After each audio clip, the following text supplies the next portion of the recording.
చంద్రబాబు నాయుడు గారు ప్రభుత్వం వచ్చిన తర్వాత ప్రజలందరూ కూడా ఆయన మీద పెట్టుకున్న నమ్మకాన్ని ఈరోజు మేము మంచి నిర్ణయం తీసుకున్నాము, సరైన టైంలో సరైన నిర్ణయం తీసుకున్నామని చెప్పి ఈరోజు ప్రజలందరూ కూడా భావిస్తున్నారు. ఎందుకంటే గత ప్రభుత్వంలో వైసీపీ నాయకులు ధరలు పెంచుకుంటూ పోయి అసలు సామాన్య ప్రజలు ఆంధ్రప్రదేశ్లో ఉండాలన్నా ఏ విధంగా ఇబ్బందికరంగా ఉండేదనేది కూడా గత 5 సంవత్సరాల్లో కూడా మనం చూడడం జరిగింది.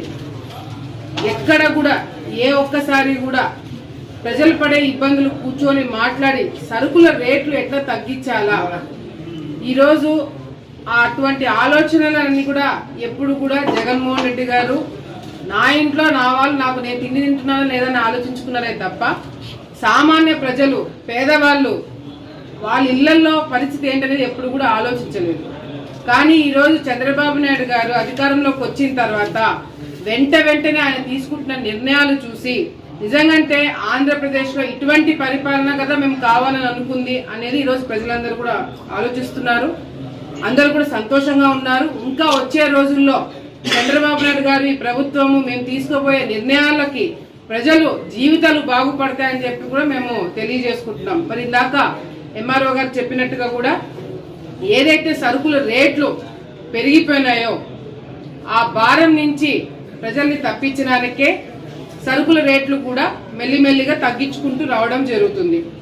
బయట ఉన్న రేట్లకి ఇప్పుడు ప్రభుత్వం ఇచ్చే ఈ రేట్లకి దాదాపుగా చాలా తేడా ఉంది. క్వాలిటీ విషయంలో కూడా తేడా ఉంది.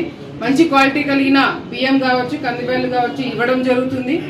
ఇంకా వచ్చే రోజుల్లో కూడా సరుకుల రేటు తగ్గించి ఇట్లాగే మార్కెట్ యార్డ్లో మరి స్టాల్స్ పెట్టించి ప్రజలకి అందుబాటులో ఉండేలాగా కూడా చేస్తామని చెప్పి కూడా సందర్భంగా తెలియజేసుకుంటూ మరి ఈరోజు ఈ స్టాల్ అనేది ఓపెన్ చేయడం జరిగింది.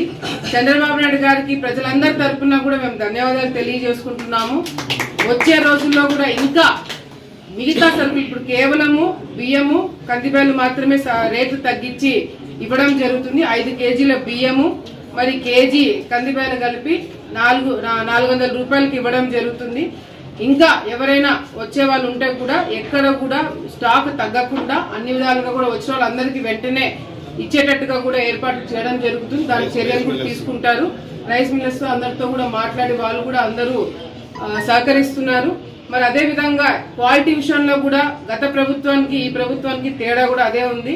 క్వాలిటీ విషయంలో కూడా ఏదో ఇచ్చి పాడేయాలని చెప్పి కాకుండా సరైన సరుకు కూడా ప్రజలకు అందజేయడం జరుగుతుంది. ఇప్పుడు ఈ రోజు మాత్రం కేవలము ఈ 2 మాత్రమే ఇవ్వడం జరుగుతుంది. వచ్చే రోజుల్లో ఇంకా కొన్ని సరుకులు కూడా తక్కువ రేట్లకి ఇవ్వడం జరుగుతుందని చెప్పి కూడా ప్రజలందరూ కూడా తెలియజేసుకుంటూ నెలకి ఒకసారి ఈ డిస్ట్రిబ్యూషన్ జరుగుతుంది.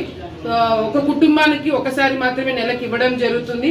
పొద్దున్న నుంచి సాయంత్రం వరకు స్టాల్స్ ఓపెన్ ఉంటాయి కాబట్టి ఎప్పుడైనా సరే మీరు వచ్చి ఈ సరుకులు కొనడానికి అవకాశంగా భావించాలని చెప్పి కూడా ప్రజలందరికీ కూడా తెలియజేసుకుంటూ మీడియా మిత్రులందరూ కూడా ఇది మంచి ప్రోగ్రాము, ప్రజలందరికీ బాగా సరుకులు రేట్లు తగ్గించి ఇవ్వడం మంచి ప్రోగ్రామ్ కాబట్టి మీరు కూడా బాగా పబ్లిసిటీ చేయాలి, దీనికి ప్రజలందరూ కూడా దీన్ని వాడుకోవాలని చెప్పి కూడా మీడియా మిత్రులందరూ కూడా తెలియజేసుకుంటూ మరిన్ని కార్యక్రమాలతో మళ్ళీ ప్రతి ఒక్క డిపార్ట్మెంట్ ప్రతి ఒక్క అంశంలో కూడా అందరూ కూడా చర్యలు తీసుకొని ప్రతి ఒక్క ప్రోగ్రామ్ లో కూడా మేము పార్టిసిపేట్ చేసి 10 మందికి అందరూ కూడా ఇన్ఫర్మేషన్ ఇచ్చేటట్టుగా కూడా మేము చేస్తామని చెప్పి సందర్భంగా తెలియజేసుకుంటున్నాం.